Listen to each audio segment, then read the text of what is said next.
तो दोस्तों एक तरफ जहाँ पे नैन्सी पॉलिसी की ताइवान यात्रा को लेके चाइना और ताइवान के बीच में ठन गया है, तो वहीं पे दूसरी तरफ चाइना अमेरिका को भी चैलेंज कर रहा है। चाइना के द्वारा साउथ चाइना सी से आगे बढ़ के अब ताइवान को दूसरी तरफ भी घेरा जा रहा है। वहीं पे अमेरिका अब ताइवान के पक्ष में भी काम कर रहा है। रिपोर्ट के मुताबिक अमेरिका का डिप्लॉयमेंट भी साउथ चाइना सी के नजदीक बढ़ रहा है। पर दोस्तों इस दरमियान जहाँ पे चाइना और अमेरिका के बीच में टेंशन बढ़ते जा रहा है, तो वहीं पे भारत की तरफ से भी एक बहुत बड़ा मास्टर स्ट्रोक खेल दिया गया। रिपोर्ट में बताया जा रहा है कि भारत ने चाइना के अगेंस्ट में अब एक तरीके से जहाजों को डिप्लॉय करने के लिए संपूर्ण तैयार है। मतलब भारत अगर अब चाहेगा तो चाइना के नजदीक, चाइना के विपक्ष में जहाजों का डिप्लॉयमेंट कर सकेगा। दोस्तों आज के इस वीडियो में आप लोगों को भारत के इसी मास्टर स्ट्रोक के बारे में बताऊंगा और साथ में ये भी बताऊंगा कि इस तरीके के मास्टर स्ट्रोक से भारत को क्या फायदा होने जा रहा है। तो डिटेल में जानने के लिए वीडियो के आखिर तक बने रहिए और चैनल को सब्सक्राइब और वीडियो को लाइक जरूर कीजिए। तो दोस्तों हाल ही में वियतनाम और भारत के बीच में एक ऐसा एग्रीमेंट के ऊपर हस्ताक्षर हुआ है जिसके बाद अब दोनों देश एक दूसरे के बेसिस का इस्तेमाल कर सकेगा। खास करके मिलिट्री बेसिस में अपने जहाज और एयरक्राफ्टों के रिफ्यूल, रीआर्म्ड और मेंटेनेंस के साथ साथ सप्लाई के काम को दोनों देश अब अंजाम दे सकेगा। हालांकि दूसरी तरफ ये भी खबर है कि वियतनाम और भारत के बीच में हाल ही में कोऑपरेशन को इतना बढ़ाया गया है कि इसमें अब वियतनाम अधिक मात्रा में भारतीय हथियारों को और इंडियन मिलिट्री टेक्नोलॉजीज को हासिल कर सकेगा। हालांकि दोस्तों बताया ये भी जा रहा है कि इस तरीके के कोऑपरेशन के बाद वियतनाम जो पैसिफिक ओशन के अंदर अपने महत्व रखता है उसे बढ़ा सकेगा और वियतनाम पैसिफिक ओशन के अंदर अपने कंट्रोल को और मजबूत कर सकेगा।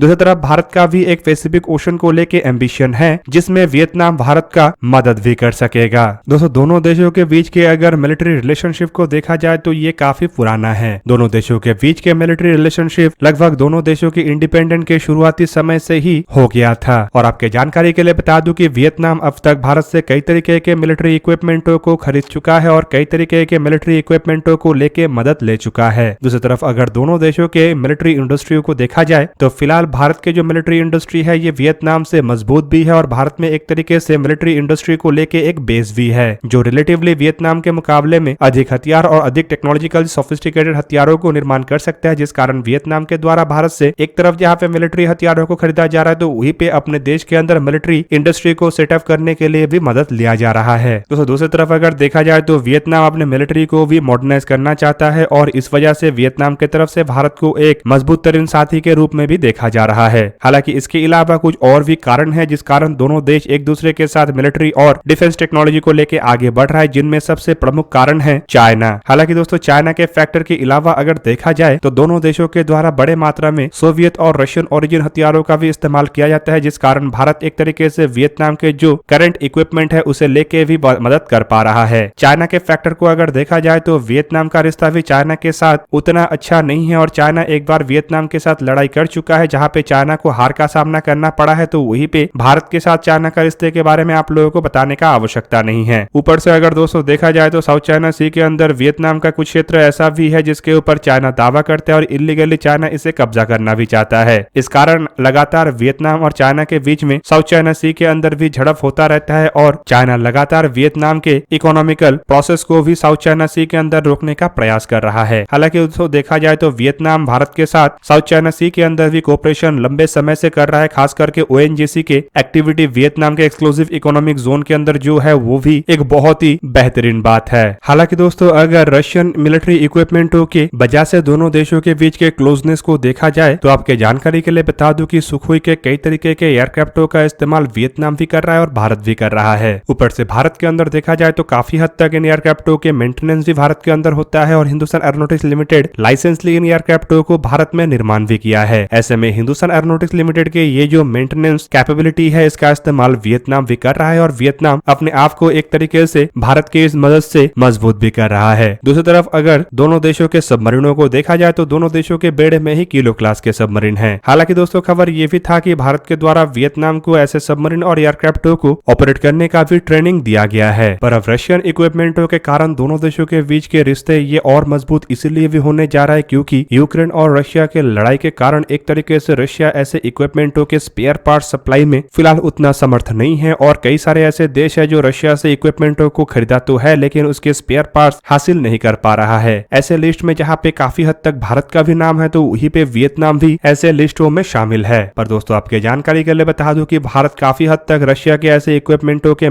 मेंटेनेंस और स्पेयर पार्ट्स के मामले में इंडिपेंडेंट है और रशिया के कई सारे स्पेयर पार्ट्स तो भारत में ही निर्माण होता है। मतलब भारत चाहे तो वियतनाम को इस मामले में मदद कर सकता है और फिलहाल रशिया की तरफ से जिन स्पेयर पार्ट्स का सप्लाई वियतनाम को करने में मुश्किलें आ रहा है उसका पूर्ति भारत कर सकता है। पर दोस्तों जो चाइना फैक्टर के बारे में मैं आप लोगों को बताया हूँ वो सबसे महत्वपूर्ण है। दोस्तों बेसिकली ये जो चाइना फैक्टर है ये है दोनों देशों के कॉमन फैक्टर। दोनों देशों के साथ ही चाइना का एक तरीके से फड्डा है और चाइना दोनों देशों के ही क्षेत्र के ऊपर कब्जा करना चाहता है। एक तरफ जहाँ पे चाइना का नजर भारत के हिमालयन बॉर्डर में स्थित लद्दाख, अरुणाचल जैसे क्षेत्र के ऊपर है, तो वहीं पे वियतनाम के जो साउथ चाइना सी के अंदर टेरिटरी है, खास करके वियतनाम के एक्सक्लूसिव इकोनॉमिक जोन, उसके ऊपर भी चाइना दावा करता है और इसके ऊपर भी कब्जा करने का प्रयास कर रहा है। तो चाइना के विस्तारवादी नीति से कोई अछूत नहीं है और लगभग चाइना के हर एक पड़ोसी देश चाइना के इस विस्तारवादी नीति के कारण परेशान भी है और लगभग सभी पड़ोसी देश के क्षेत्र को चाइना हथियाना चाहता है। और दोस्तों इसी कारण से वियतनाम और भारत के अंदर क्लोजनेस आया है और एक तरीके से देखे तो चाइना के इसी फैक्टर को काउंटर करने की वजह से दोनों देशों के इंटरेस्ट भी मिलता है। दोस्तों यहाँ पे आपके जानकारी के लिए बता दूं कि चाइना को काउंटर करने के लिए वियतनाम भारत से हथियारों को भी चाहता है, खास करके ब्रह्मोस जैसे मिसाइल और आकाश जैसे surface to air missile. Report के मुताबिक दोनों देशों के बीच में दोनों हथियारों को लेकर ही नेगोशिएशन चल रहा है और संभावित जल्द ही वियतनाम की तरफ से भारत से इन हथियारों को परचेस किया जा सकता है। हालांकि अब तक वियतनाम भारत से कई तरीके के हथियारों को परचेस कर चुका है और अन्य कई तरीके के हथियारों को भी खरीदना चाहता है। दोस्तों यहाँ पे आपके जानकारी के लिए बता दूं कि हथियारों के इस तरीके के खरीदारी और बिक्री को लेकर चाइना परेशान है और चाइना की तरफ से भी ऑब्जेक्शन रेस किया गया है। चाइना नहीं चाहता है कि भारत के द्वारा वियतनाम को बड़े हथियार दिया जाए, पर दूसरी तरफ अगर देखा जाए तो चाइना एक तरफा पाकिस्तान जैसे देश को हथियार दे रहा है और इसे अपना सॉवरेन राइट मानता है। हालांकि भारत के और वियतनाम की तरफ से चाइना के इस तरीके के ऑब्जेक्शन को परवाह नहीं किया जाता है और दोनों देश फिलहाल हथियारों को लेकर नेगोशिएशन कर रहा है। हालांकि दोस्तों इस तरीके के हथियारों के बिक्री से भी अब महत्वपूर्ण है दोनों देशों के बीच में ये जो बेसिस को लेकर समझौता हुआ है। इस समझौते के बाद भारत जो पैसिफिक ओशन की तरफ अपने जहाजों का डिप्लॉयमेंट करता है या फिर साउथ चाइना सी के आसपास के क्षेत्र में जहाजों का डिप्लॉयमेंट करता है वो और फ्रिक्वेंटली बढ़ सकेगा, क्योंकि यहाँ पे डिप्लॉय करने के दरमियान अगर जहाजों को मेंटेनेंस, रिपेयर या फिर रिफ्यूल की आवश्यकता होगा तो भारत आसानी से वियतनाम तक जहाजों को भेज के इन कामों को अंजाम दे सकेगा। हालांकि देखा जाए तो भारत इस तरीके के एग्रीमेंट और भी देशों के साथ इस क्षेत्र में कर चुका है, जिनमें जापान जैसे देशों का भी नाम शामिल है। पर वहीं पे जापान को अगर देखा जाए तो जापान के टेरिटरी असल में ईस्ट चाइना सी में है, लेकिन वियतनाम असल में साउथ चाइना सी में है। ऊपर से दोस्तों भारत के वियतनाम तक पहुंचना इसीलिए भी आवश्यक था क्योंकि इंडियन ओशन के अंदर चाइना के एक्टिविटी साल दर साल बढ़ते जा रहा है। चाइना यहाँ पे अपने एलाई पाकिस्तान के बेसिस तक आने के नाम पे लगातार जहाजों को भेजता रहता है। ऊपर से चाइना के जो स्ट्रिंग ऑफ फॉल्स मंसूबे है उसके बारे में आप सब लोगों को पता ही होगा, किस तरीके से चाइना स्ट्रिंग ऑफ फॉल्स के द्वारा भारत को घेरना चाहता है और इसलिए भारत के नजदीक बेसिस का भी निर्माण कर रहा है। हालांकि अगर भारत को चाइना को काउंटर करना है तो भारत को इस तरीके के रणनीति के तहत आगे बढ़ना होगा और खाली इंडियन ओशन के अंदर ही चाइना को काउंटर करना आवश्यक नहीं है, बल्कि चाइना को चाइना के घर में जाके घेरना भी आवश्यक होगा। दोस्तों भारत के खिलाफ चाइना जहाँ पे भारत के दुश्मन देशों का सहारा ले रहा है, खास करके पाकिस्तान जैसे देश का सहारा ले रहा है, वैसे ही भारत को भी चाइना के खिलाफ इसी तरीके के मंसूबे को आगे बढ़ाते हुए ऐसे देशों के साथ अपने रिलेशनशिप को मजबूत करना होगा और ऐसे देशों के साथ अपने डिफेंस पैक्ट को मजबूत करना होगा जो चाइना के साथ एक तरीके से द्वंद में है।